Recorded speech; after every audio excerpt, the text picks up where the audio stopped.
এক সময়ে পাহাড় এবং ফিসফিস বনের মধ্যে অবস্থিত একটি অদ্ভুত ছোট্ট গ্রামে টিমি নামে একটি কৌতূহলী ছোট ছেলে এবং তার শহীদে মা মিসেস থম্পসন বসবাস করতেন। টিমি একজন দুঃসাহসিক আত্মা ছিলেন, সর্বদা তার চারপাশের পৃথিবী অন্বেষণ করতে আগ্রহী। তিনি প্রায়শই মাঠের মধ্যে দিয়ে ছুটতেন, প্রজাপতিদের তাড়া করতেন বা গাছে উঠতেন। গ্রামের রাস্তায় তার হাসি প্রতিধ্বনিত হত। এক রৌদ্রোজ্জ্বল বিকেলে টিমি যখন নদীর ধারের কাছে খেলছিল, সে লক্ষ্য করল একটি সুন্দর প্রজাপতি মৃদু বাতাসে সুন্দরভাবে নাচছে। এর প্রাণবন্ত রং দ্বারা মন্ত্রমুগ্ধ হয়ে তিনি এটি অনুসরণ করার সিদ্ধান্ত নেন, কাছাকাছি লুকিয়ে থাকা বিপদগুলি সম্পর্কে অজান্তেই। টিমি যখন প্রজাপতিটিকে বনের গভীরে তাড়া করেছিল, তখন সে শীঘ্রই নিজেকে বিশাল গাছের মধ্যে হারিয়ে গিয়েছিল। তার মধ্যে আতঙ্ক বাড়তে লাগল, কারণ সে বুঝতে পারল কোনো পথে যাবে সে জানে না। ভয়ে তার হৃদয় গ্রাস করায় তার চোখ দিয়ে অশ্রু গড়িয়ে পড়ল।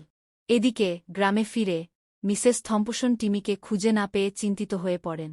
উন্মত্তভাবে তিনি তাদের বাড়ির প্রতিটি কোণে অনুসন্ধান করেছিলেন এবং তারপরে গ্রামের রাস্তায় চিরুনি দিতে বেরিয়েছিলেন।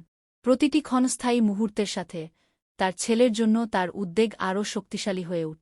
অবশেষে যখন সন্ধ্যা নামতে শুরু করল গ্রামের উপরে, মিসেস থম্পসন শুনতে পেলেন জঙ্গল থেকে একটা মৃদু কান্না। আশার ঢেউয়ের সাথে তিনি শব্দটি অনুসরণ করলেন এবং শীঘ্রই টিমিকে দেখতে পেলেন, একটি গাছের নিচে আটকে আছে, ভয়ে কাঁপছে। তার গাল বেয়ে স্বস্তির অশ্রু প্রবাহিত হয়ে মিসেস থম্পসন টিমিকে তার বাহুতে নিলেন, তার উষ্ণ আলিঙ্গনে তাকে সান্ত্বনা দিলেন। যখন তারা বাড়ি ফেরার পথে, তখন তিনি টিমিকে আলতো করে মনে করিয়ে দিয়েছিলেন কাছাকাছি থাকার এবং সতর্ক থাকার গুরুত্ব, এমনকি উত্তেজনার মুহূর্তে। সেই দিন থেকে টিমি তার মায়ের দিকনির্দেশনার প্রশংসা করতে এবং বাড়ির নিরাপত্তা ও নিরাপত্তাকে লালন করতে শিখেছে। এবং মিসেস থম্পসন তার দুঃসাহসিক ছোট ছেলেটির জন্য সীমাহীন ভালোবাসার কথা মনে করিয়ে দিয়েছিলেন। গল্পের নৈতিকতা: জীবনের যাত্রায় মায়ের ভালোবাসা এবং নির্দেশনা আলোর বাতিঘরের মতো, আনন্দ এবং বিপদ উভয়ের মধ্যেই আমাদের পথ দেখায়।